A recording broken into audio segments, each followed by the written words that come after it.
Is Gong, the thunder god of Chinese folk mythology, the same divinity as Thor from the Norse pantheon? I mean, they both got hammers. What more proof do you need?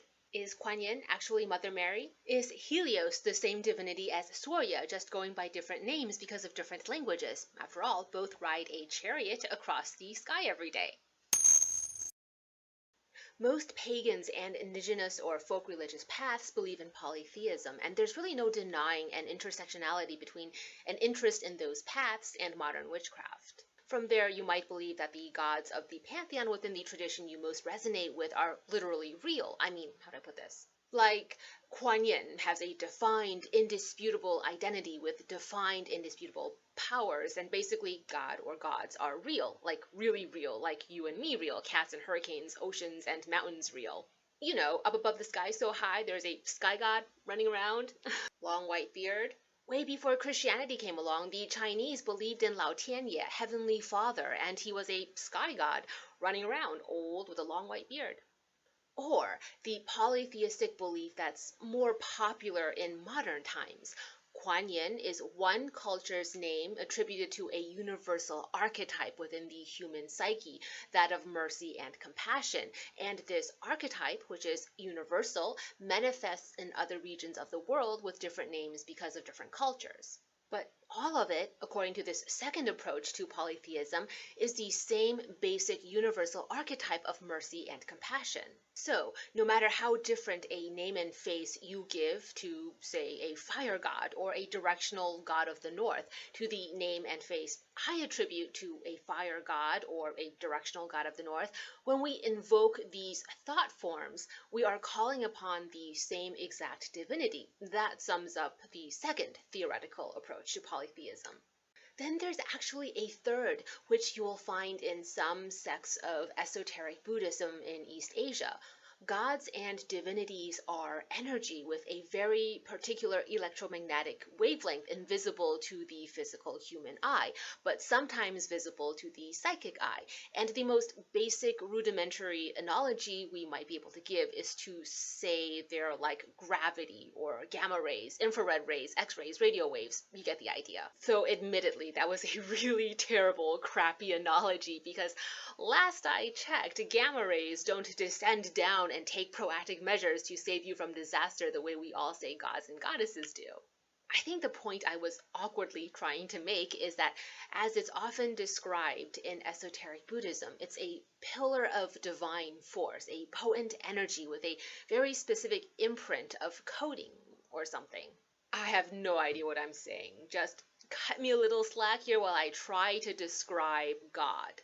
By the way, in this whole pillar of divine force, esoteric Buddhist expression of what gods and goddesses are, there's also this fascinating belief that they don't necessarily descend and come to you. You have invoked them. You take into yourself and you amplify yourself when you dial into their phone number, IP address. I don't know, I'm going to have to reevaluate my ability to explain things. Divinity manifests in the form of miracles here on earth when we've prayed for those miracles or spellcrafted for them, because it's actually something we manifest through the power of mind, where thought materializes into matter, like real-life Key 1 tarot magician kind of stuff. You could maybe poorly describe it as telekinesis of some kind. No, let me Waikiki telekinesis first. Hold on. Telekinesis. Psychokinesis. The theory goes you can cultivate a methodology for tapping into and harnessing a pillar of divine force, and there are many different pillars of divine forces. Kind of like how there are many different types of electromagnetic waves. So your eyeballs, if you have vision, can perceive certain wavelength frequencies, same with your ears, and auditory waves for those who hear. Everything is energy, and energy moves at these particular wavelength frequencies. You can develop, or you're born with, a psychic sensory mechanism to dial into certain wavelengths resonant with divinity. When you attune your personal frequency to that higher frequency of divinity, you amplify the power of your mind, so that your mind, in a psychokinetic way, creates material changes in the world around you or even in yourself. And in a nutshell, that's the premise of witchcraft.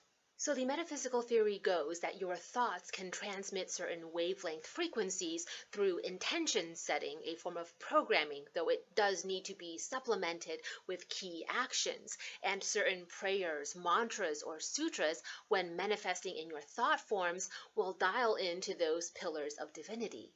How? How exactly do you just manifest amplified super psychic kinetic powers to affect change in the environment by invocation of divinity? Because we're all connected, we are all one. Psychokinesis is this hypothesis that you can use your mind, psyche, to influence a physical system, an object beyond yourself, without any physical interaction with that object. Under this third theory of polytheism, after you invoke divinity and the wavelength of your thoughts gets amplified by the wavelength of the divine being just an energy, you can create physical changes in your world because your life force is connected to everything, because everything is connected. So telekinesis is just a fancy way of saying my brain can make my arms move. Here's the next great conceptual hurdle, though. This is why this stuff is esoteric. What if I told you that you and I are actually the same? That we are one and connected, and everything about you is actually interrelated to me, and everything about me is actually interrelated to you.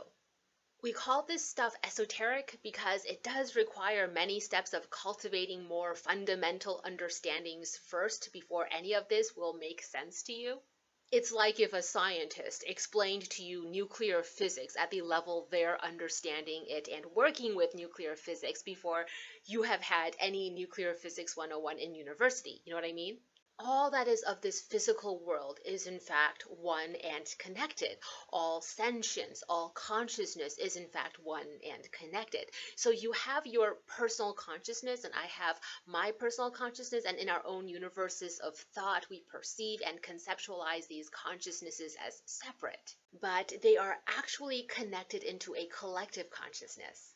Likewise, the world of gods and goddesses, or what we call gods and goddesses, there is a divine counterpart or realm as well. And likewise, there are separate and distinct divinities, which we identify with separate and distinct names, separate and distinct character profiles, traits, etc. But they all are actually connected into a collective divinity, a singular monad. Polytheism is a religious perspective where you emphasize working with these separate and distinct divinities. Monotheism is a religious perspective where you emphasize working with the collective united concept of that divine. Both are correct, it's just that the two are conceptualizing and talking about divinity in different ways. Okay, so chiming in with my perspective, what do I believe? All of the above. Everybody's correct. You're right, and you're right, and you're right. We're all right. You know the concept of egregores, thought forms that are a spirit entity at the psychic level created from collective consciousness? Technically, one mind, if powerful and well trained enough, can create an egregore, this thought form with independent powers and characteristics. And that's kind of a thing among occultists, right? Trying to learn how to create egregores? It is a thing, right? Or have I been doing occultism wrong? However, application of the word can be broadened out generically to apply to cultural egregores, or at least maybe borrowed temporarily to try to explain divinity, polytheism, and different pantheons. If a community collectively believes the same thing and invests a lot of faith into that singular belief, the personification of that belief can manifest in a form of psychic reality that can have physical impact and influence. So in that sense, gods and goddesses can be real and have some semblance of a fixed form identity that is not interchangeable with the cultural egregores present in other communities. So maybe you might be able to say that Mother Mary and Kuan Yin are formed from or sprung from a similar something, pillar of divine force. At the earliest stages, maybe you can say they were born from universal archetypes.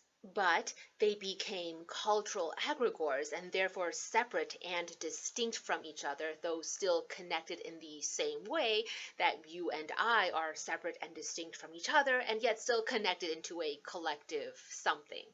Many minds held one united vision, and their collective psychic power brought about an independent sentience and intelligence and set of powers or ability to influence the physical world to a particular psychic entity, that cultural egregore.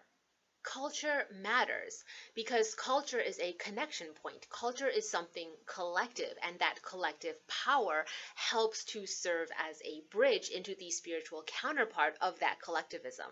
I also think there are fascinating and significant outliers when it comes to cultural attunement. Throwing out arbitrary numbers here, you might say 99% of the individuals born into or have some sense of birthright membership into a culture are going to resonate with that culture and connect best with divinity through that culture and their cultural egregores. But then maybe say 1% represent the individual outliers who can't connect to divinity through their birthright culture, so then they must seek out a path to divinity that's a little more unique, more of an outlier because they themselves are outliers. Back to people, you and me.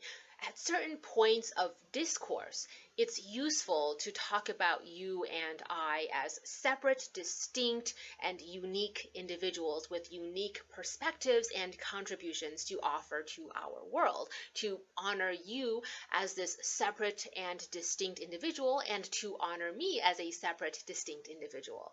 And then at other points of discourse, it's more useful to begin to understand a greater concept of you and I as interconnected, and then yet another advanced esoteric level of discourse to understand that through our interconnectedness we are one. But that concept of us being one is so abstract, so obscure, so beyond our limited experiences in this materialized world that it's hard to grasp. I really believe both perspectives, hard polytheism and soft polytheism, are correct and true, using true for lack of a better descriptive.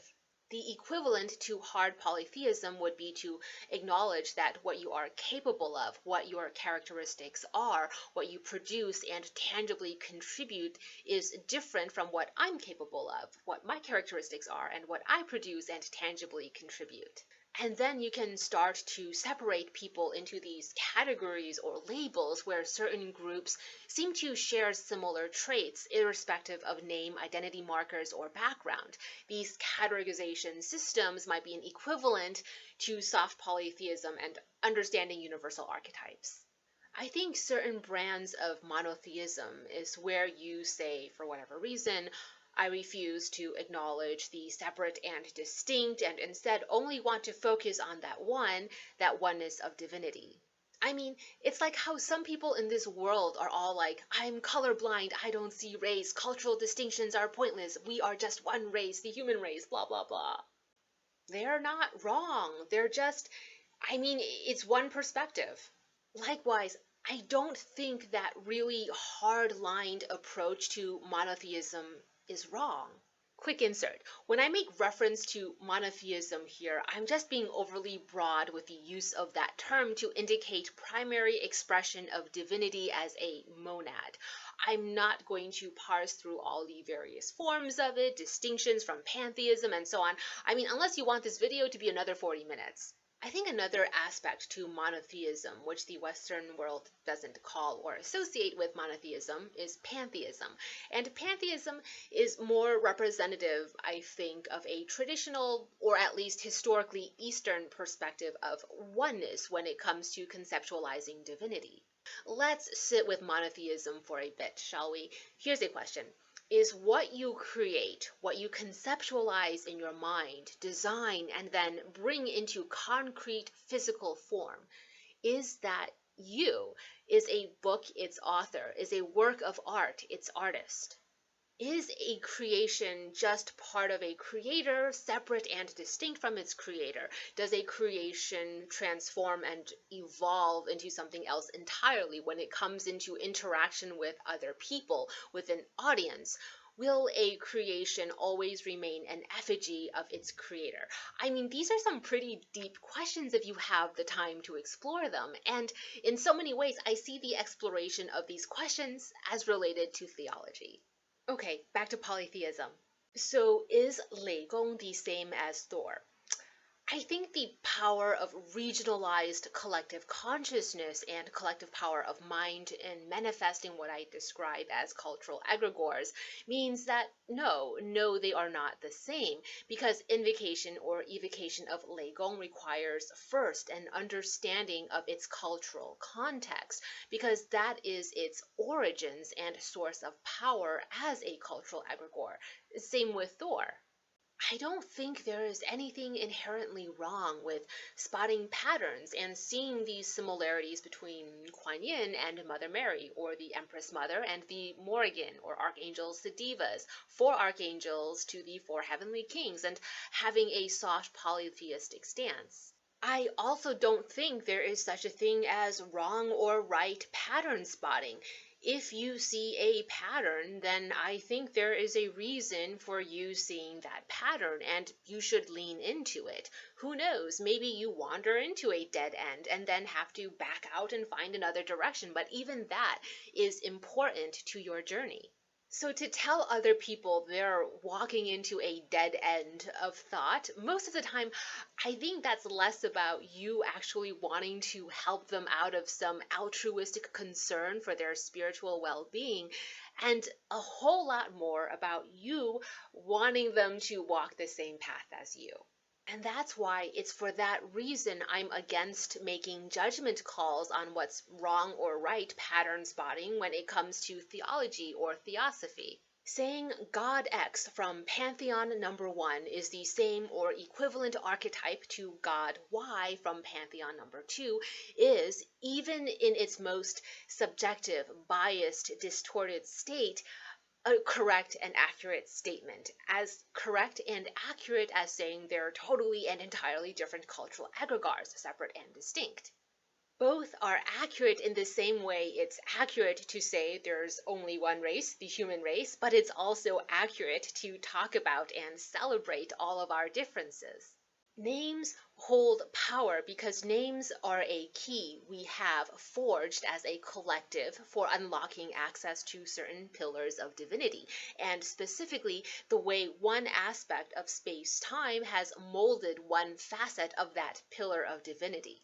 So using one name won't necessarily unlock access to the entirety of the pillar of divinity, but will only unlock access to one aspect of the pillar molded and crafted from one aspect of space-time, though it is very, very real to the extent that thoughts hold the power to mold physical reality.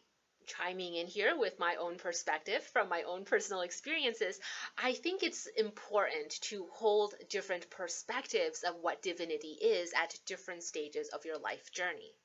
I don't think changing your mind means you are contradictory, regressive, or flip-floppy about spirituality. I think it means you're in the process of evolving into a more well-rounded spiritual being. I think you think the way you do right now about divinity because it is the aspect of divinity you need to work through to deepen your ultimate connection to divinity. Now, when it comes to witchcraft or magic specifically, I believe that working with specific cultural egregores amplifies the power and efficacy of your craft because it's a clearer, more tangible to you direct shot into those divine pillars and harnessing that divinity to pass into your craft. And to that end, I don't think one pantheon of names and faces is any more legitimate, more powerful, more real, more anything than any other pantheon. I think there are better and there are worse fits when it comes to pantheons and you as a specific individual practitioner. I think we cull from source energy, from universal archetypes, and a collective group will mold that source energy or archetype into a very unique, specific form that works the best for that group's intentions. After you've culled from source and molded it yourself through the power of the human mind, it is something different and separate conceptually, but equally it is connected to and therefore part of the greater universal union.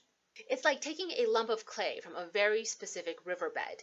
You take a lump from that riverbed, and I take a lump from that same riverbed. But through your creativity, you mold a very different statuary form from what I mold out of my lump of clay. What you've done to yours and what I've done to mine means they are now necessarily different, distinct, and separate from each other, and on the materialist plane, not necessarily interchangeable anymore, but as an esoteric concept, they are still one and the same. Also, the properties and composition of clay from this riverbed over here and clay from a riverbed in an entirely different region or place will be different, and you will be able to trace each lump of clay back to its source, distinguishing one from the other. And yet, the mud from both riverbeds, as different in properties and composition as they might be, are all born from the same earth, and by virtue of that are connected and are one. That's a pretty good place, I think, to start conceptualizing the many aspects of divinity of pantheons, polytheism, and monotheism. And on some intuitive, maybe even unspoken level, I really believe every witch, every metaphysician, and occultist understands that.